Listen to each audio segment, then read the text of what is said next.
Mahkamah Konstitusi resmi memutuskan Dr. Soehartoyo sebagai Ketua MK yang baru menggantikan Anwar Usman Kamis 9 November 2023. Pengumuman itu resmi dikabarkan MK setelah pihaknya menggelar rapat pleno hakim yang tertutup untuk umum di Gedung MK 1 Gambir, Jakarta Pusat pada Kamis 9 November. Informasi selengkapnya akan disampaikan oleh rekan jurnalis kami dari wartakotalive.com. Ada Nuriatul Hikmah yang akan melaporkannya. Silakan rekan Nuri. Ya, baik Firda, bahwasannya pada pagi tadi Mahkamah Konstitusi telah menggelar rapat pleno terkait dengan pemilihan ketua baru MK yang akan menggantikan Saudara Anwar Usman setelah sebelumnya Saudara Anwar Usman ini diberhentikan oleh MK pada Selasa tanggal 7 November 2023 lalu. Nah, dari hasil rapat pleno tersebut yang dilakukan secara tertutup oleh pihak hakim konstitusi di Mahkamah Konstitusi, tentu saja ini memutuskan bahwasanya Dr. Soehartoyo sebagai Ketua MK baru menggantikan Anwar Usman. Pengumuman itu resmi dikabarkan MK setelah pihaknya menggelar rapat pleno selama dari pukul 9.00 dan diumumkan pada sekira pukul 12.30 waktu Indonesia Barat, di mana 9 hakim konstitusi itu bersepakat memberikan kesempatan sebetulnya kepada 2 orang hakim konstitusi yang ada di MK, yakni Saudara Saldi Isra dan juga dari Dr. Soehartoyo. Nah, dari Dr. Saldi dan juga Pak Dr. Soehartoyo ini diberikan ruang oleh ketujuh hakim konstitusi untuk berdiskusi dan juga membangun suatu dialog seperti itu. Nah, selama 20 menit berdiskusi diputuskanlah bahwasannya Dr. Soehartoyo menjadi pengganti dari Anwar Usman sebagai Ketua MK, sementara Saudara Sardi Ilyas itu sebagai dari Sardi Isra itu sebagai tetap wakil ketua dari MK itu sendiri, tidak bergeser posisinya.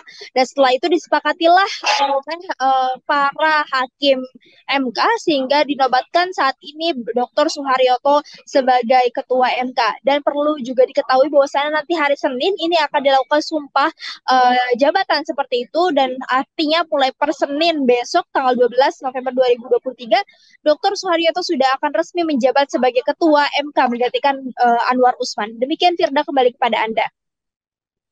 Ya. Baik, terima kasih rekan Nuri dari wartakotalive.com atas laporan Anda. Selamat bertugas kembali.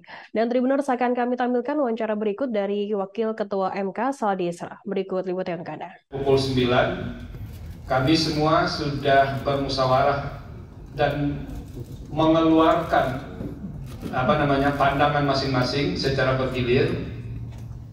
Dan setelah itu kita sampai pada titik masing-masing hakim konstitusi menyebut nama siapa yang diinginkan untuk menjadi ketua. Karena posisi yang kosong adalah posisi ketua, maka siapa yang diinginkan menjadi ketua Mahkamah Konstitusi. Setelah semuanya secara bergilir 9 orang, termasuk saya yang memimpin sidang, dan akhirnya pertemuan tadi memunculkan dua nama. Satu, karena yang lain menyatakan tidak bersedia jadi ketua, sehingga memunculkan dua nama. Nama yang muncul itu adalah satu, secara berurutan ya, Saldi Isra, karena S-nya itu setelah itu A, saya sendiri. Yang kedua S lagi, Bapak Dr. Soehartoyo. Nah, itu dua nama yang muncul. Kami bersembilan tadi bersepakat bahwa memberikan kesempatan kepada dua hakim konstitusi yang disebut dalam rapat permusyawaratan hakim tadi, diminta untuk berdiskusi berdua. Jadi tadi 7 dari 9 hakim konstitusi meninggalkan ruangan, ada break tadi, tinggallah saya dengan yang mulia Bapak Soehartoyo dalam ruang RPH. Download Tribun X sekarang, menghadirkan lokal menjadi Indonesia.